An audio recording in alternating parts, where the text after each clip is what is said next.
Welcome, Matt here. Settle in and listen closely. Some stories creep quietly into the mind and linger long after the last word.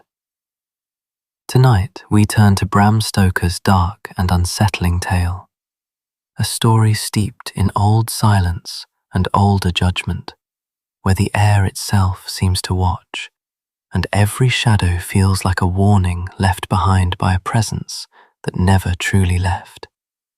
The judge's house. When the time for his examination drew near, Malcolm Malcolmson made up his mind to go somewhere to read by himself. He feared the attractions of the seaside, and also he feared completely rural isolation, for of old he knew its charms. And so he determined to find some unpretentious little town where there would be nothing to distract him. He refrained from asking suggestions from any of his friends, for he argued that each would recommend some place of which he had knowledge, and where he had already acquaintances.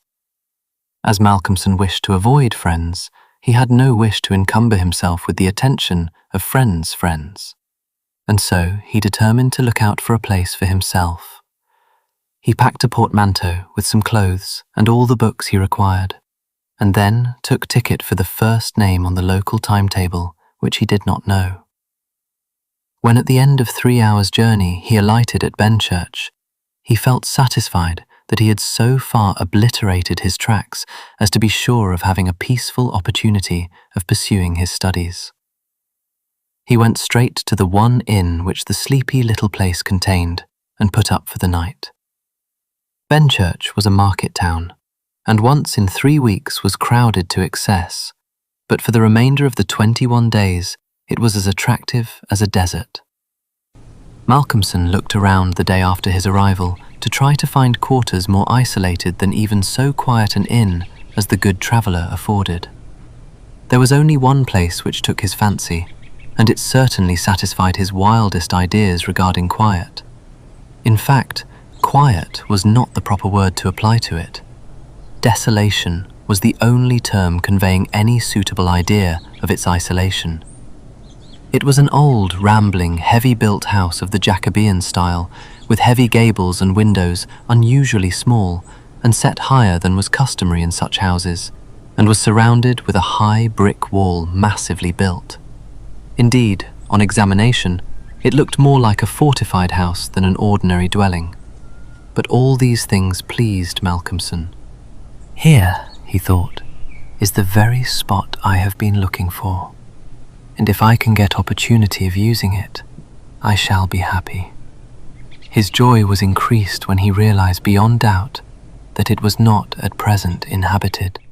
From the post office, he got the name of the agent, who was rarely surprised at the application to rent a part of the old house. Mr. Carnford, the local lawyer and agent, was a genial old gentleman, and frankly confessed his delight at anyone being willing to live in the house. "To tell you the truth," said he, "I should be only too happy, on behalf of the owners, to let anyone have the house rent-free for a term of years, if only to accustom the people here to see it inhabited.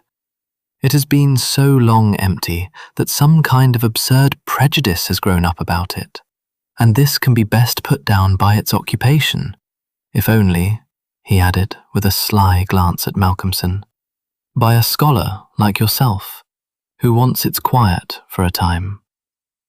Malcolmson thought it needless to ask the agent about the absurd prejudice. He knew he would get more information, if he should require it, on that subject from other quarters. He paid his 3-month rent, got a receipt, and the name of an old woman who would probably undertake to do for him, and came away with the keys in his pocket. He then went to the landlady of the inn, who was a cheerful and most kindly person, and asked her advice as to such stores and provisions as he would be likely to require. She threw up her hands in amazement when he told her where he was going to settle himself. "Not in the judge's house," she said, and grew pale as she spoke. He explained the locality of the house, saying that he did not know its name. When he had finished, she answered, "Aye, sure enough. Sure enough, the very place. It is the judge's house, sure enough. He asked her to tell him about the place, why so called, and what there was against it. She told him that it was so called locally because it had been many years before, how long she could not say, as she was herself from another part of the country, but she thought it must have been 100 years or more, the abode of a judge, who was held in great terror on account of his harsh sentences and his hostility to prisoners at assizes. As to what there was against the house itself, she could not tell. She had often asked, but no one could inform her. But there was a general feeling that there was something, and for her own part, she would not take all the money in Drinkwater's bank and stay in the house an hour by herself. Then she apologized to Malcolmson for her disturbing talk. "It is too bad of me, sir, and you, and a young gentleman too, if you will pardon me saying it, going to live there all alone. If you were my boy, and you'll excuse me for saying it, you wouldn't sleep there a night. Not if I had to go there myself and pull the big alarm bell that's on the roof." The good creature was so manifestly in earnest, and was so kindly in her intentions, that Malcolmson, although amused, was touched.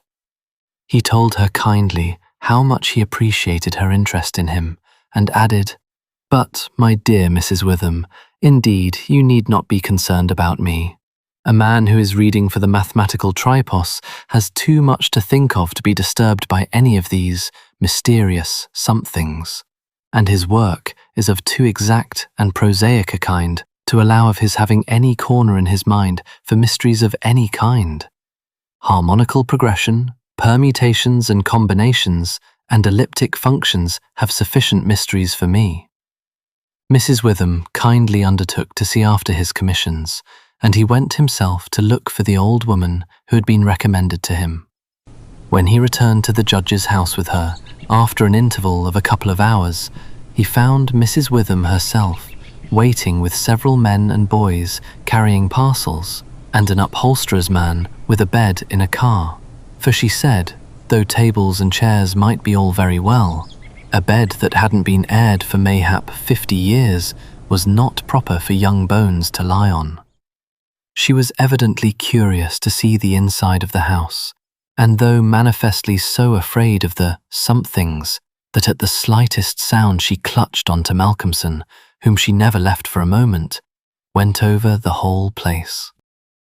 After his examination of the house, Malcolmson decided to take up his abode in the great dining room, which was big enough to serve for all his requirements, and Mrs. Witham, with the aid of the charwoman, Mrs. Dempster, proceeded to arrange matters.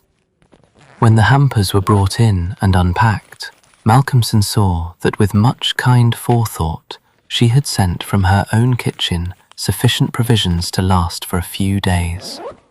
Before going, she expressed all sorts of kind wishes, and at the door turned and said, "And perhaps, sir, as the room is big and draughty, it might be well to have one of those big screens put round your bed at night, though, truth to tell, I would die myself if I were to be so shut in with all kinds of things that put their heads round the sides or over the top and look on me." The image which she had called up was too much for her nerves, and she fled incontinently. Mrs. Dempster sniffed in a superior manner as the landlady disappeared, and remarked that for her own part, she wasn't afraid of all the bogies in the kingdom. "I'll tell you what it is, sir," she said. "Bogies is all kinds and sorts of things, except bogies. Rats and mice and beetles and creaky doors and loose slates and broken panes and stiff drawer handles that stay out when you pull them and then fall down in the middle of the night. Look at the wainscot of the room. It is old, hundreds of years old. Do you think there's no rats and beetles there? And do you imagine, sir, that you won't see none of them? Rats is bogies, I tell you, and bogies is rats. And don't you get to think anything else." "Mrs. Dempster," said Malcolmson gravely, making her a polite bow, you no more than a senior wrangler. And let me say that, as a mark of esteem for your indubitable soundness of head and heart, I shall, when I go, give you possession of this house, and let you stay here by yourself for the last 2 months of my tenancy, for 4 weeks will serve my purpose." "Thank you kindly, sir," she answered, "but I couldn't sleep away from home a night. I'm in greenhouse charity, and if I slept a night away from my rooms, I should lose all I have got to live on. The rules is very strict, and there's too many watching for a vacancy for me to run any risks in the matter. Only for that, sir, I'd gladly come here and attend on you altogether during your stay." "My good woman," said Malcolmson hastily, "I have come here on purpose to obtain solitude, and believe me that I am grateful to the late Greenhow for having so organised his admirable charity, whatever it is, that I am perforce denied the opportunity of suffering from such a form of temptation. St. Anthony himself could not be more rigid on the point." The old woman laughed harshly. "Ah, you young gentlemen," she said, "you don't fear for naught, and belike you'll get all the solitude you want here." She set to work with her cleaning, and by nightfall, when Malcolmson returned from his walk, he always had one of his books to study as he walked.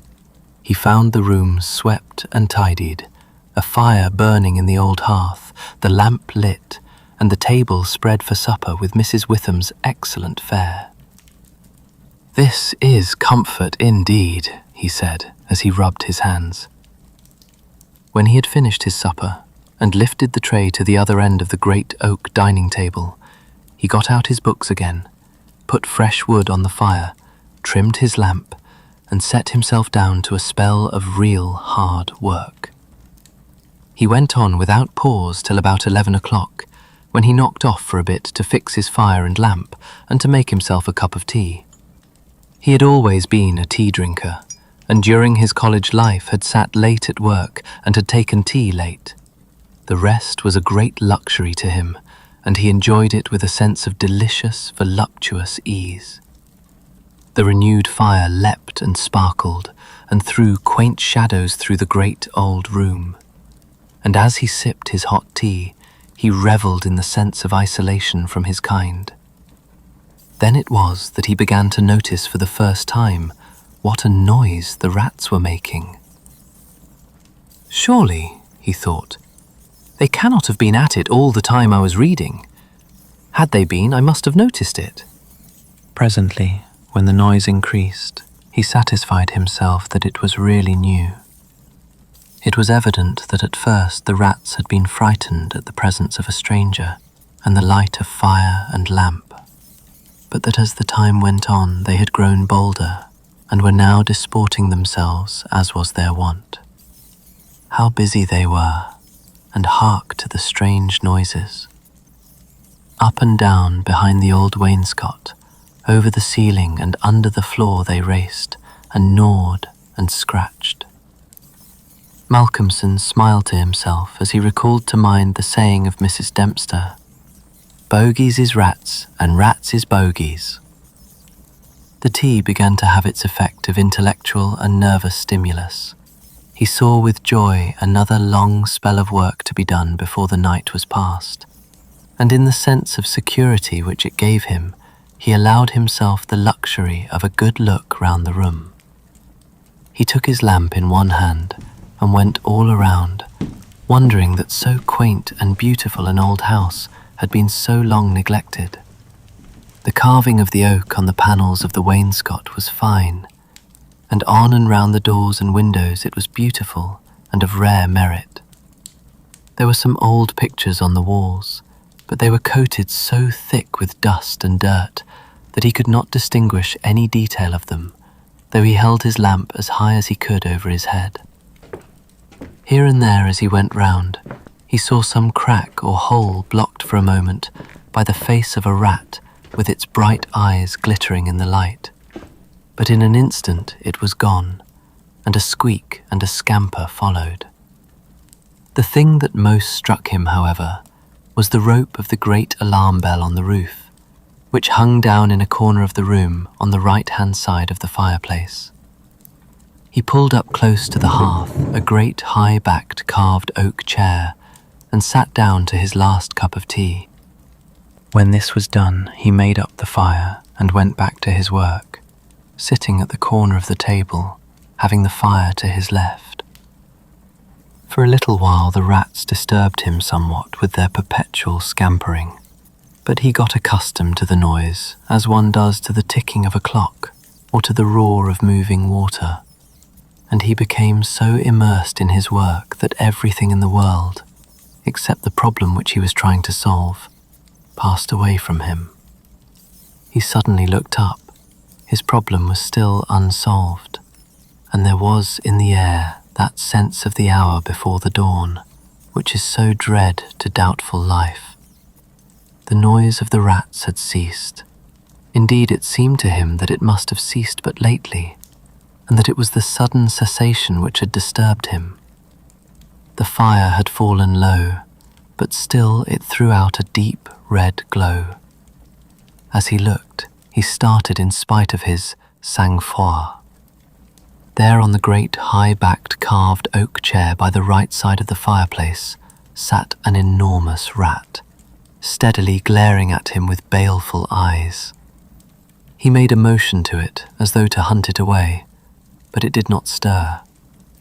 Then he made the motion of throwing something. Still it did not stir, but showed its great white teeth angrily, and its cruel eyes shone in the lamplight with an added vindictiveness. Malcolmson felt amazed, and seizing the poker from the hearth, ran at it to kill it. Before, however, he could strike it, the rat, with a squeak that sounded like the concentration of hate, jumped upon the floor, and running up the rope of the alarm bell, disappeared in the darkness beyond the range of the green-shaded lamp. Instantly, strange to say, the noisy scampering of the rats in the wainscot began again. By this time, Malcolmson's mind was quite off the problem, and as a shrill cock-crow outside told him of the approach of morning, he went to bed and to sleep. He slept so sound that he was not even waked by Mrs. Dempster coming in to make up his room. It was only when she had tidied up the place and got his breakfast ready and tapped on the screen which closed in his bed that he woke. He was a little tired still after his night's hard work, but a strong cup of tea soon freshened him up and, taking his book, he went out for his morning walk, bringing with him a few sandwiches lest he should not care to return till dinner time. He found a quiet walk between high elms some way outside the town, and here he spent the greater part of the day studying his Laplace.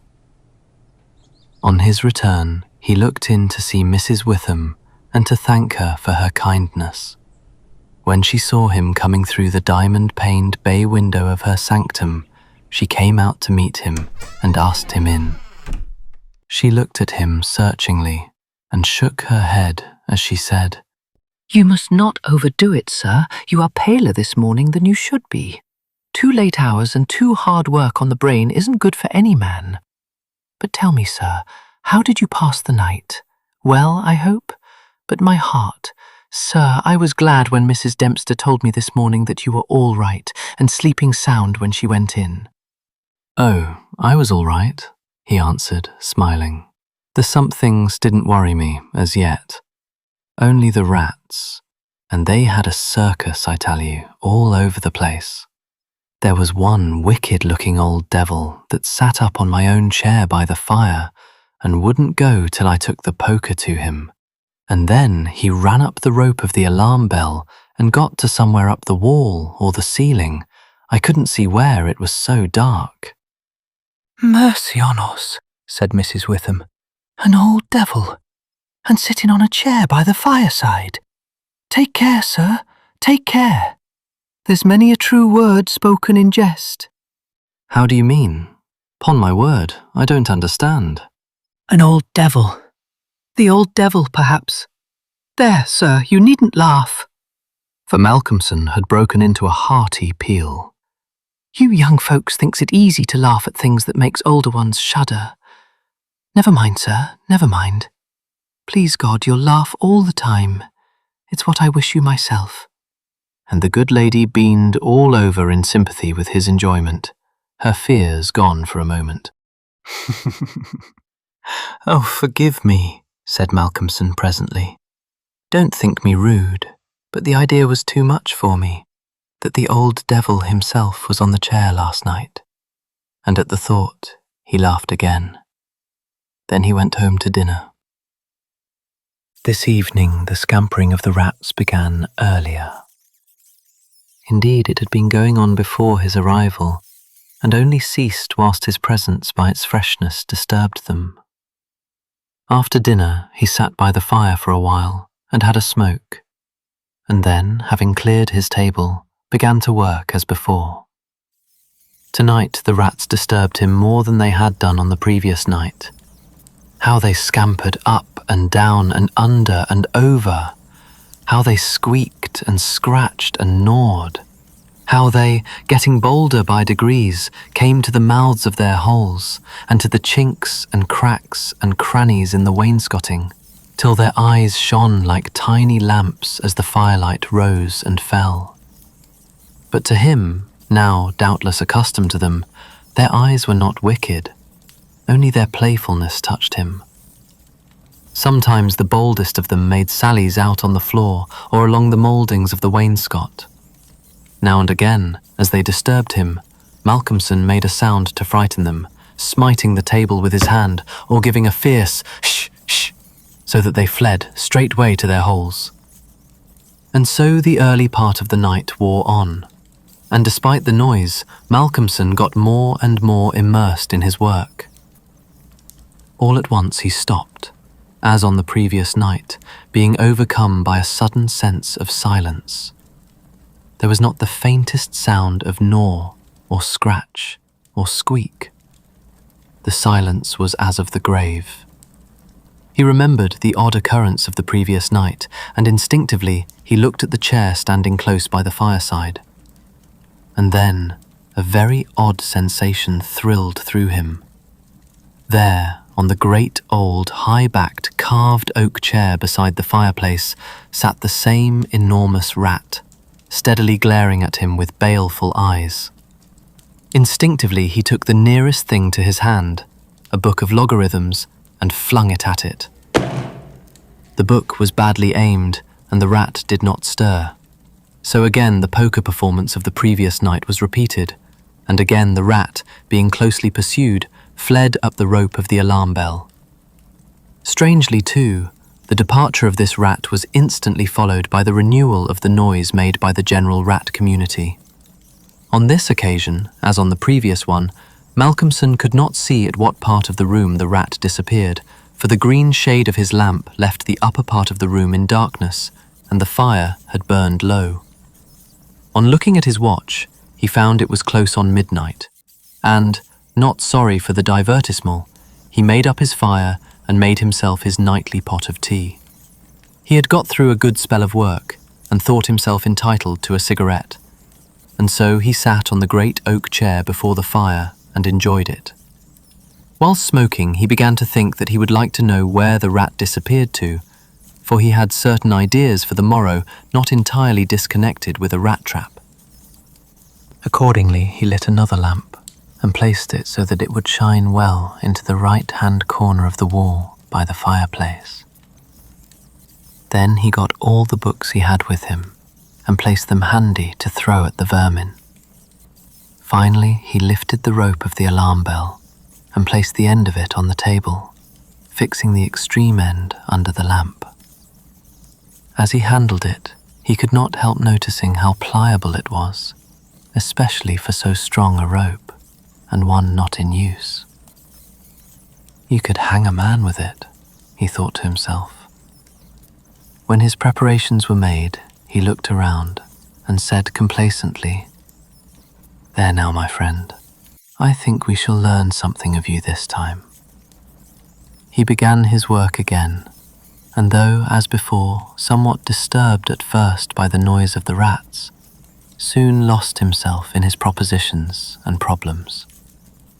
Again he was called to his immediate surroundings suddenly. This time it might not have been the sudden silence only which took his attention. There was a slight movement of the rope, and the lamp moved. Without stirring, he looked to see if his pile of books was within range, and then cast his eye along the rope. As he looked, he saw the great rat drop from the rope on the oak armchair and sit there glaring at him. He raised a book in his right hand and, taking careful aim, flung it at the rat. The latter, with a quick movement, sprang aside and dodged the missile. He then took another book and a third and flung them one after another at the rat, but each time unsuccessfully. At last, as he stood with a book poised in his hand to throw, the rat squeaked and seemed afraid. This made Malcolmson more than ever eager to strike, and the book flew and struck the rat a resounding blow.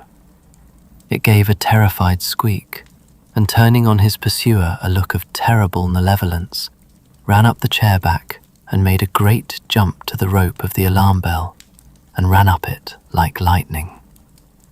The lamp rocked under the sudden strain, but it was a heavy one and did not topple over. Malcolmson kept his eyes on the rat and saw it by the light of the second lamp leap to a moulding of the wainscot and disappear through a hole in one of the great pictures which hung on the wall, obscured and invisible through its coating of dirt and dust.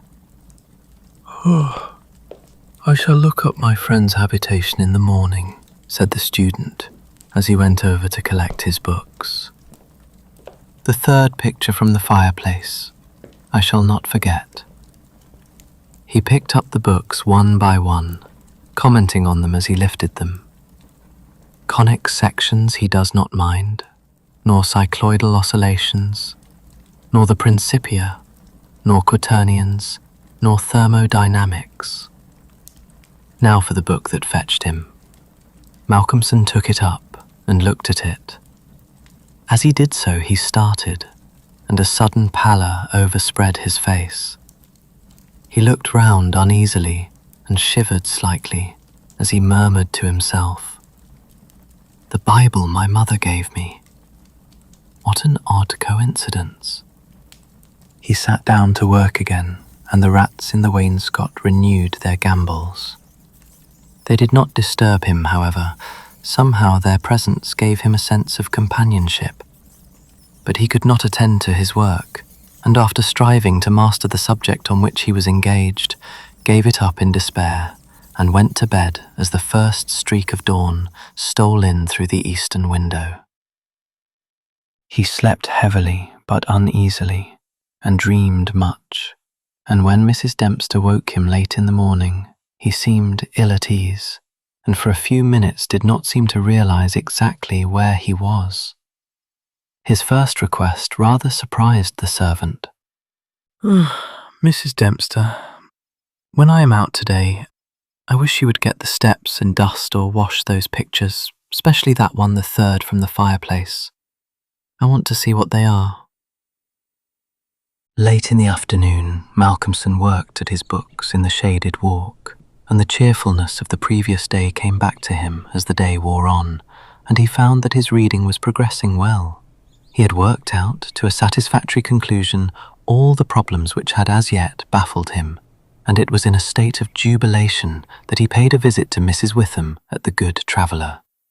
He found a stranger in the cosy sitting room with the landlady, who was introduced to him as Dr. Thornhill. She was not quite at ease, and this, combined with the doctor's plunging at once into a series of questions, made Malcolmson come to the conclusion that his presence was not an accident.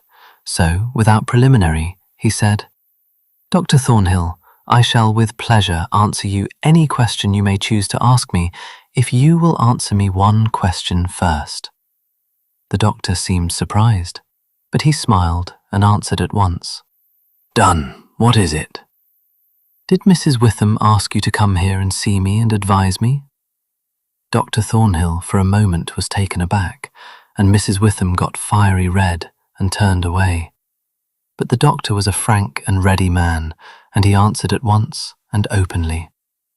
She did, but she didn't intend you to know it. I suppose it was my clumsy haste that made you suspect. She told me that she did not like the idea of your being in that house all by yourself, and that she thought you took too much strong tea. In fact, she wants me to advise you, if possible, to give up the tea and the very late hours. I was a keen student in my time, so I suppose I may take the liberty of a college man and, without offence, advise you not quite as a stranger. Malcolmson, with a bright smile, held out his hand. Shake, as they say in America, he said. I must thank you for your kindness, and Mrs. Witham too, and your kindness deserves a return on my part. I promise to take no more strong tea, no tea at all till you let me, and I shall go to bed tonight at 1 o'clock at latest. Will that do? Capital, said the doctor. Now, tell us all that you noticed in the old house.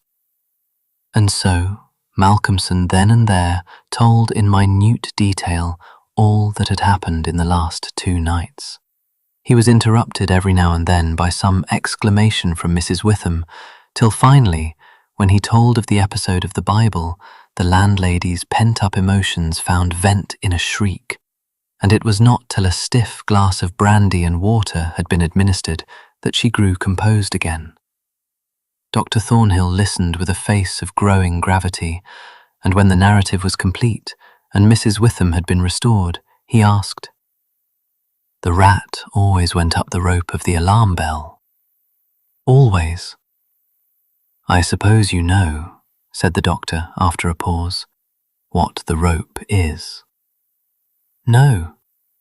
It is, said the doctor slowly, the very rope which the hangman used for all the victims of the judge's judicial rancour. Here he was interrupted by another scream from Mrs. Witham, and steps had to be taken for her recovery. Malcolmson, having looked at his watch and found that it was close to his dinner hour, had gone home before her complete recovery. When Mrs. Witham was herself again, she almost assailed the doctor with angry questions as to what he meant by putting such horrible ideas into the poor young man's mind. He has quite enough there already to upset him, she added. Dr. Thornhill replied, My dear madam, I had a distinct purpose in it. I wanted to draw his attention to the bell rope and to fix it there. It may be that he is in a highly overwrought state and has been studying too much, although I am bound to say that he seems as sound and healthy a young man, mentally and bodily, as ever I saw. But then the rats, and that suggestion of the devil.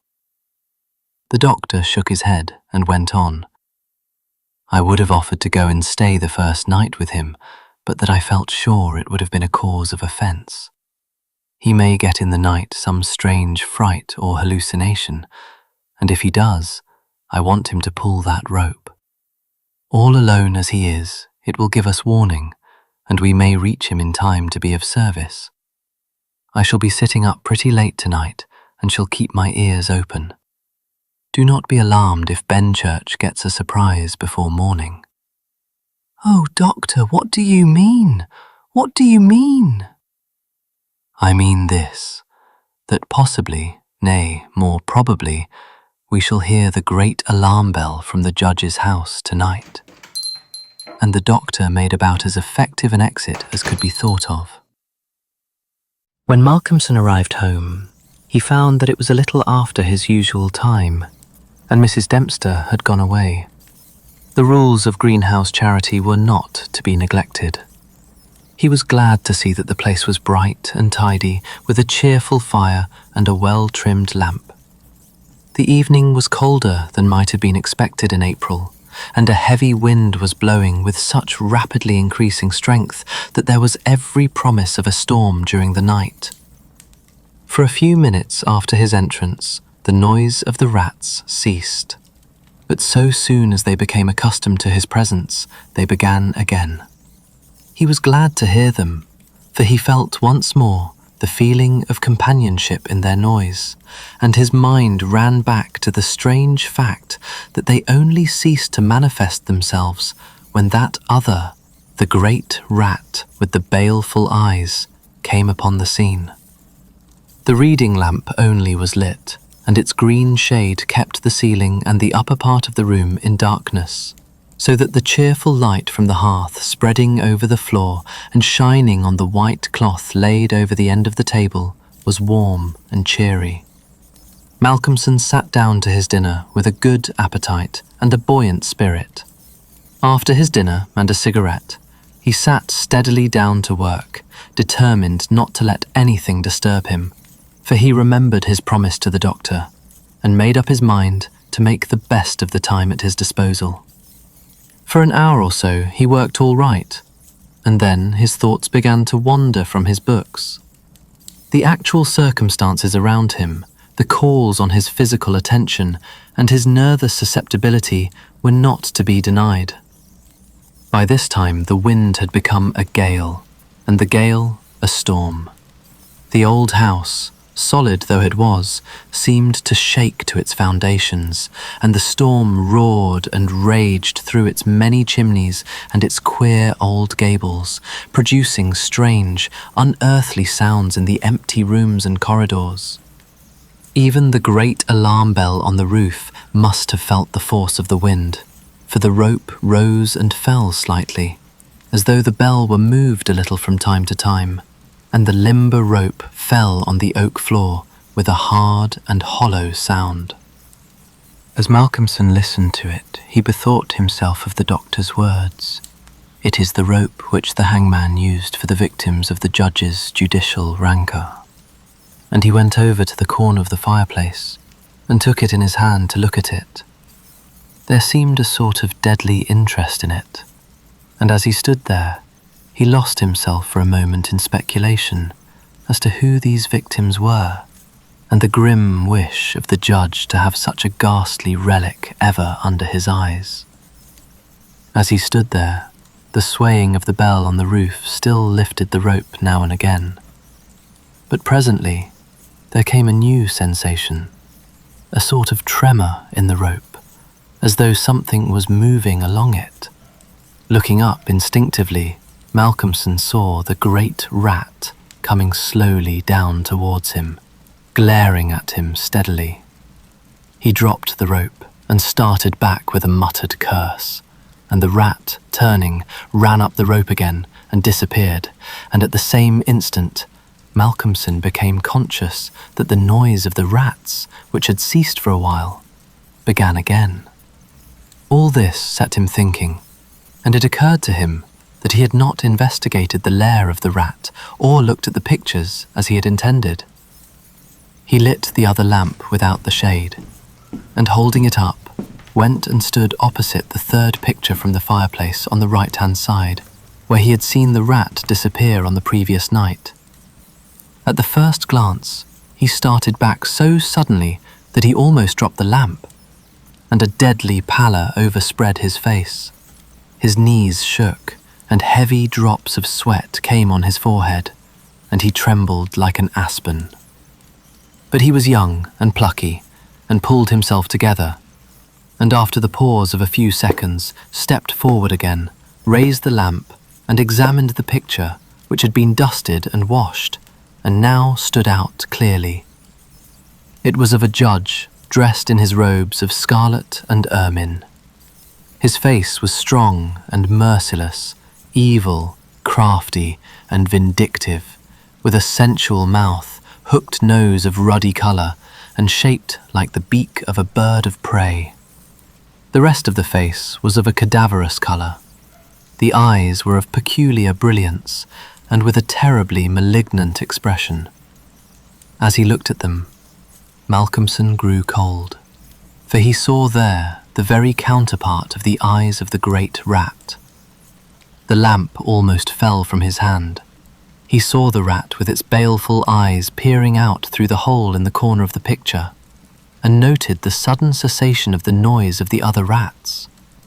However, he pulled himself together and went on with his examination of the picture. The judge was seated in a great, high-backed carved oak chair on the right-hand side of a great stone fireplace where, in the corner, a rope hung down from the ceiling, its end lying coiled on the floor. With a feeling of something like horror, Malcolmson recognized the scene of the room as it stood and gazed around him in an awestruck manner as though he expected to find some strange presence behind him. Then he looked over to the corner of the fireplace, and with a loud cry he let the lamp fall from his hand. There, in the judge's armchair, with the rope hanging behind, sat the rat with the judge's baleful eyes, now intensified and with a fiendish leer. Save for the howling of the storm without, there was silence. The fallen lamp recalled Malcolmson to himself. Fortunately, it was of metal, and so the oil was not spilt. However, the practical need of attending to it settled at once his nervous apprehensions. When he had turned it out, he wiped his brow and thought for a moment. "This will not do," he said to himself. "If I go on like this, I shall become a crazy fool. This must stop. I promised the doctor I would not take tea. Faith, he was pretty right. My nerves must have been getting into a queer state. Funny I did not notice it. I never felt better in my life.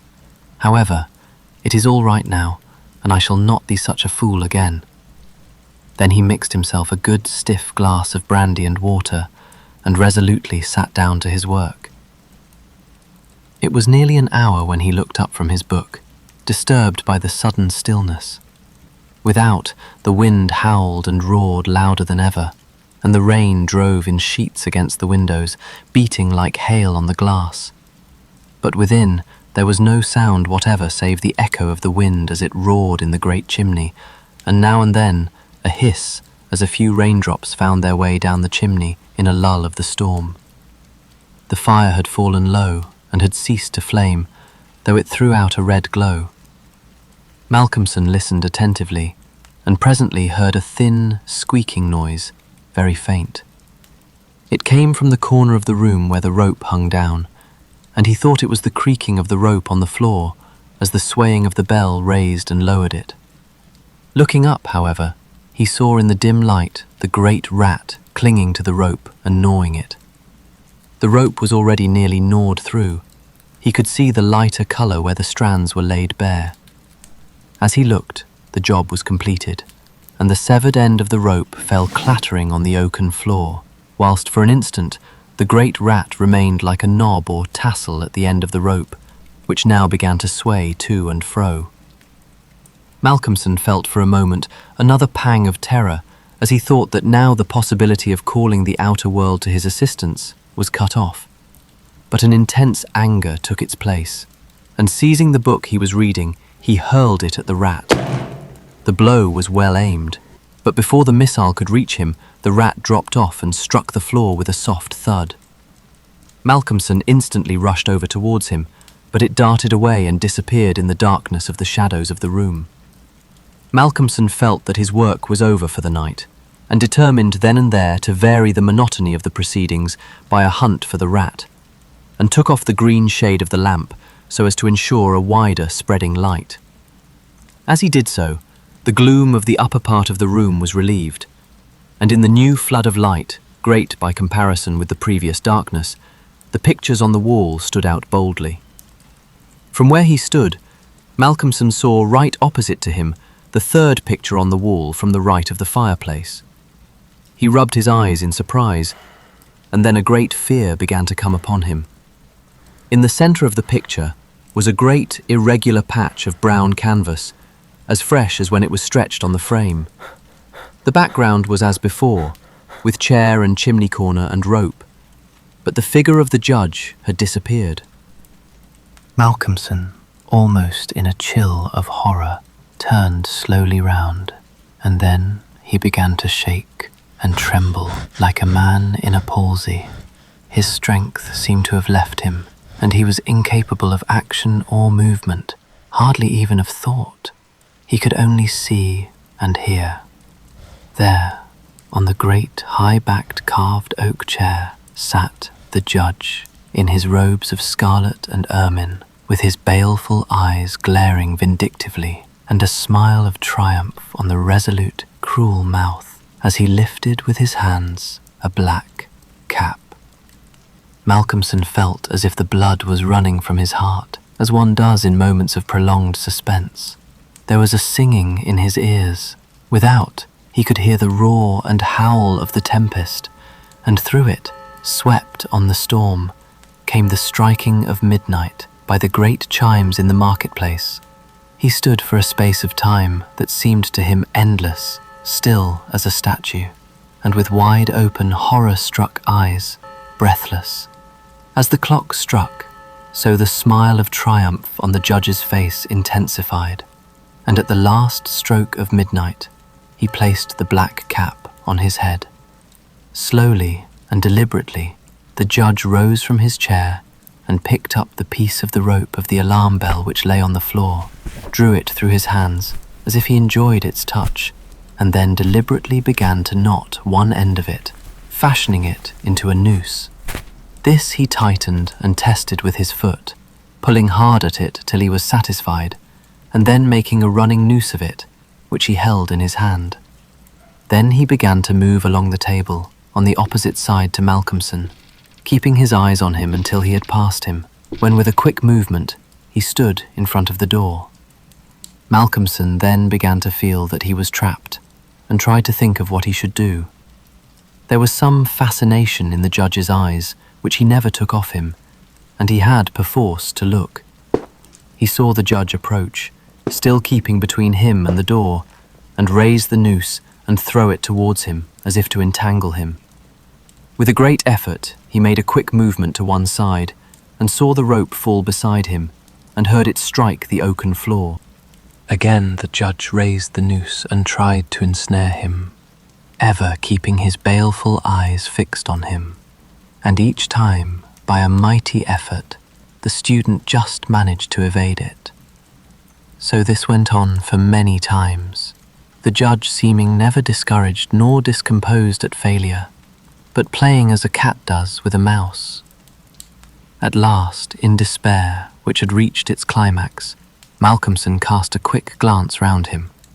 The lamp seemed to have blazed up, and there was a fairly good light in the room. At the many rat holes, and in the chinks and crannies of the wainscot, he saw the rat's eyes. And this aspect, that was purely physical, gave him a gleam of comfort. He looked around and saw that the rope of the great alarm bell was laden with rats. Every inch of it was covered with them, and more were pouring through the small circular hole in the ceiling whence it emerged, so that with their weight the bell was beginning to sway. Hark! It had swayed till the clapper had touched the bell. The sound was but a tiny one, but the bell was only beginning to sway, and it would increase. At the sound, the judge, who had been keeping his eyes fixed on Malcolmson, looked up, and a scowl of diabolical anger overspread his face.